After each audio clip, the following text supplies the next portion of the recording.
Welcome to YouTube channel.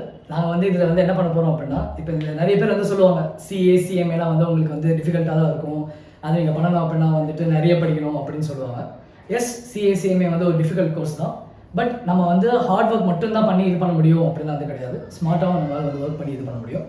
So இந்த channel வந்து நாங்கள் என்ன பண்ண போகிறோம் அப்படின்னா, எப்படி வந்து நாங்கள் ஸ்மார்ட்டாக வந்து ஹார்ட் ஒர்க் பண்ணுறது அப்படிங்கிறது, இந்த ஸ்மார்ட் ஒர்க் யூஸ் பண்ணி இந்த சிஏ சிஎம்ஏஸ் வந்து எப்படி கிளியர் பண்ணலாம் அப்படிங்கிறதுக்கு நாங்கள் வந்து எப்படி கிளியர் பண்ணுவோம் அதுலேருந்து சில சஜஷன்ஸாக கொடுத்து இது பண்ண போகிறோம் videos. So welcome to next gen. இப்போ வந்து நம்ம ஃபர்ஸ்ட் வந்து என்ன பண்ண போகிறோம் அப்படின்னா வந்துட்டு காஸ்டிங், அதாவது பேப்பர் நம்பர் 8 இருக்குல்ல, அந்த பேப்பர் நம்பர் 8 வந்துட்டு நம்ம எப்படி வந்து அப்ரோச் பண்ண போகிறோம் அப்படின்னு சொல்லி தான் பார்க்க போகிறோம். நம்ம வந்து எப்படி படிக்க போகிறோம், என்னென்ன படிக்கணும், ஏதை படிக்கணும், அதெல்லாம் வந்து நம்ம பார்க்குற மாதிரி first we need to know what are the main things we need to study so that we can score easily. So இப்போ நம்ம பார்த்தோம் அப்படின்னா நம்ம பேட்டர்ன் வந்து பார்த்தீங்கன்னா 100 மார்க்ஸ் நம்ம எழுதி ஆகணும். ஸோ அந்த 100 மார்க்ஸ் வந்து பார்த்தீங்க அப்படின்னா கொஸ்டின் பேப்பர் வந்து உங்களுக்கு வந்து 120 மார்க்ஸ் இருக்கும். அதில் நம்ம வந்து அட்டன் பண்ண போது இப்போ 100 மார்க்ஸ். இந்த 100 மார்க்ஸ் வந்து நமக்கு 2 கேட்டகரிஸாக பிரிச்சிருக்காங்க. ஒன்று வந்து 30 மார்க்ஸ் வந்து நமக்கு எம்சிக்யூவாக இருக்கும், which is 15 questions கேட்பாங்க, each question carries 2 marks. தென் நமக்கு வந்து டிஸ்கிரிப்டிவ் இருக்குது. இந்த டிஸ்கிரிப்டிவ் பார்த்தீங்க அப்படின்னா நம்ம வந்துட்டு 5 கொஸ்டின் அட்டன் பண்ணணும். பட் அந்த 5 கொஸ்டின் எப்படி அப்படின்னா ஒரு 7 கொஸ்டின்ஸ் கொடுத்துருப்பாங்க. அந்த 7 கொஸ்டின்ஸை நம்ம வந்து எனி 5 வந்து அட்டன் பண்ணுற மாதிரி இருக்கும். ஸோ அந்த எனி 5 கொஸ்டின்ஸ்க்கான பேட்டர்ன் தான் வந்து நான் இங்கே வந்து எழுதி வச்சிருக்கேன். ஸோ இந்த பேட்டர்ன் தான் வந்து இப்போ லாஸ்ட் வந்து நான் ஒரு 7 to 8 years கொஸ்டின் பேப்பர் வந்து பார்த்துருக்கேன். அந்த பேட்டர்ன் பார்த்ததுல இருந்து நமக்கு வந்து இந்த பேட்டர்ன் தான் இப்போதைக்கு ஃபாலோ இருக்கு. ஸோ ஃபர்ஸ்ட் வந்து நீங்கள் பார்த்தீங்க அப்படின்னா இந்த கொஸ்டின் நம்பர் 2A 2B இது வந்து நமக்கு பார்த்தோம் அப்படின்னா 2Aங்கிறது கான்ஸ்டன்ட்டாக இந்த நியூ சிலபஸ்ல வந்து உங்களுக்கு காஸ்ட் ஷீட்டுங்கிற கொஸ்டின் தான் இருக்கு. ஸோ இந்த காஸ்ட் ஷீட் லெசன் வந்து நம்ம தரவு பண்ணிட்டோம் அப்படின்னா இது வந்து ஒரு 7 மார்க் நமக்கு ஈஸியாக வந்து கிடைச்சிடும். அடுத்து 2B பார்த்தீங்க அப்படின்னா மெட்டீரியல் ஆர் லேபர் இது ரெண்டு வந்து கேட்டிருக்காங்க. பட் இது மெட்டீரியல் லேபரில் வந்து நீங்கள் பார்த்தீங்க அப்படின்னா வந்துட்டு ஓல்டு சிலபஸில் வந்து மெட்டீரியலுக்கு வந்து ஹை வெயிட்டேஜ் கொடுத்துருந்தாங்க. இப்போ நியூ சிலபஸ் வந்து பார்த்தீங்க அப்படின்னா லேபருக்கு வந்து ஒரு 3 attempts வந்து கேட்டிருக்காங்க. இப்போ ரீசெண்டாக வந்து மெட்டீரியல்ஸ் வந்து ஆட் ஆகிருக்கு. ஸோ மெட்டீரியல் லேபர் வந்து படிச்சிட்டோம் அப்படின்னா ரெண்டுமே ஒரு ஈஸி லெசன்ஸ். ஸோ இது வந்து நமக்கு வந்து இது ஒரு 14 மார்க்ஸ் வந்து வந்துடும். அடுத்து வந்து பார்த்தீங்க அப்படின்னா தேர்டில் வந்து a subdivision compulsory cost over exam நம்ம கேட்டிருக்காங்க. அடுத்தது காஸ்ட் புக் கீப்பிங். இந்த காஸ்ட் புக் கீப்பிங்கில் லெசன் உங்களுக்கு என்னெல்லாம் வரும் அப்படின்னா அந்த இன்டகிரேட்டட் புக்ஸ் வந்து வரும், அப்புறம் காஸ்ட் ரீகன்சிலியேஷன், இந்த சாப்டர்ஸ் வந்து உங்களுக்கு வந்து கேட்டுருக்காங்க. அடுத்தது வந்து 4A. இந்த 4A பார்த்தீங்க அப்படின்னா இந்த நியூ சிலபஸ் வந்து ஸ்டார்ட் பண்ணதுலேருந்து உங்களுக்கு வந்து ஆப்ரேஷன் காஸ்ட் தான் கேட்டிருந்தாங்க.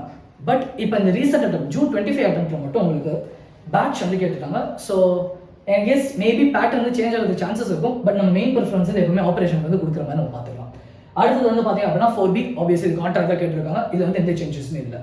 அடுத்து வந்து 5A வந்து உங்களுக்கு வந்து ப்ராசஸ் அக்கௌண்ட், அதாவது process account joint product by product அதெல்லாம் லிங்க்டு இருக்கு.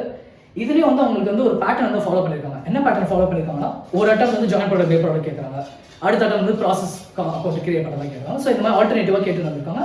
இப்போ ரீசெண்ட் இதில் வந்து ஜாயின் ப்ராடக்ட் பை ப்ராடக்ட் கேட்டிருக்காங்க, விச் மீன்ஸ் நெக்ஸ்ட் அட்டம்ப்ட்ல வந்து ப்ராசஸ் அக்கௌண்ட் கேட்கறதுக்கு இல்லாட்டி அந்த ஈக்குவல் ப்ரொடக்ஷன் கேட்கறதுக்கு வந்து சான்சஸ் வந்து கொஞ்சம் அதிகமாக இருக்குது.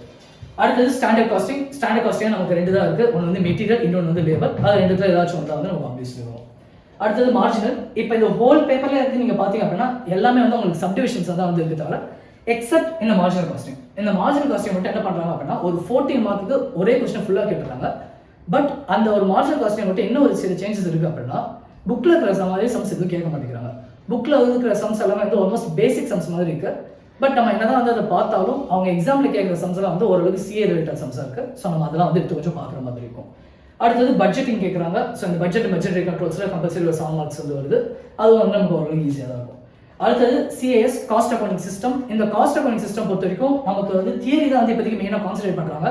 நம்ம ஃபைனலுக்கு போனதாக வந்து இந்த காஸ்ட் அண்ட் மேனேஜ்மெண்ட் ஆடிட் பேப்பரில் வந்து உங்களுக்கு வந்து சம்ஸ் வந்து இருக்குது CAS பொறுத்த வரைக்கும். பட் இப்போதைக்கு நமக்கு தியரி தான் மெயின் ஃபோக்கஸாக இருக்குது. ஸோ இந்த தியரியில் பார்த்தீங்க அப்படின்னா கூட இந்த CAS வந்து இந்த ஆப்ஜெக்டிவ்ஸ் அப்புறம் எசென்ஷியல்ஸ் அது வந்து ரிப்பீட்டட் கொஸ்டினாக இருக்குது. ஸோ அடிக்கடி கேட்குறாங்க. அதே மாதிரி CAS 4 அப்புறம் CS 7 இது ரெண்டுமே வந்து CA வந்து அடிக்கடி வந்து டார்கெட் பண்ண கொஸ்டின்ஸாக இருக்குது. அதே மாதிரி இன்னொரு தியரி வந்து பார்த்தீங்க அப்படின்னா இந்த 8th கொஸ்டின் ஃபுல்லாகவே உங்களுக்கு தியரியாக தான் வந்து இருக்குது. அதில் வந்து இந்த ABC அனாலிசிஸ் வந்து கொஞ்சம் இம்பார்ட்டன்ஸ் தராங்க. ஆக்சுவலி ஒரு 2 attempts வந்து இந்த ABC அனாலிசிஸ் கேட்டிருக்காங்க. இப்போ ரீசெண்ட் அட்டம்ப்ட்ல கூட ABC அனாலிசிஸ் இருக்குது. ஸோ இதெல்லாம் தான் வந்து நம்ம பேசிக் சாப்டர்ஸ். இப்போ இந்த சாப்டர்ஸ் எல்லாமே வந்து நீங்கள் பார்த்தீங்க அப்படின்னா இதெல்லாம் வந்து உங்களுக்கு மெயினாக டாப் ப்ரையாரிட்டி சாப்டர்ஸ் ஆகும். எஸ், நடுவில் வந்து உங்களுக்கு ஜாயிண்ட் அந்த ஜாப் காஸ்டிங் வந்து உங்களுக்கு மெயின் இம்பார்ட்டன்ஸ் இருக்காது. அப்புறம் பேட்ச் வந்து அவ்வளோவா கேட்டுக்க மாட்டாங்க. அதெல்லாம் வந்து இங்கே கேட்கல அப்படிங்கிறதுனால நம்ம ஃபுல்லாக ஒமிட் பண்ண முடியாது. ஏன்னா இதோ இந்த இடத்துல நமக்கு தெரிஞ்சிருக்கும் ஆப்ரேஷன் திடீர்னு வந்து ஒரு பேட்சை போட்டு நமக்கு இது பண்ணிட்டாங்க, கன்ஃபியூஸ் பண்ணிட்டாங்க. ஸோ அதனால இதெல்லாம் வந்து நம்ம ஃபர்ஸ்ட் வந்து நம்ம கவர் பண்ணுற மாதிரி இருக்கும். ஃபர்ஸ்ட் நம்ம இந்த எல்லா சாப்டர்ஸ் வந்து கவர் பண்ணிட்டோம் அப்படின்னா அதுக்கப்புறம் பேலன்ஸ் இருக்கிற குட்டி சாப்டர்ஸ் வந்து நம்ம பார்த்துக்கலாம் அதுலேருந்து. ஸோ இதான் வந்து வந்து நம்ம ஃபாலோ பண்ண போகிற பேட்டர்ன். ஸோ இதுலேருந்து வந்து நம்ம சாப்டர்ஸ் வந்து ஒரு நெக்ஸ்ட் வீடியோ வந்து பார்க்கலாம். தேங்க்யூ.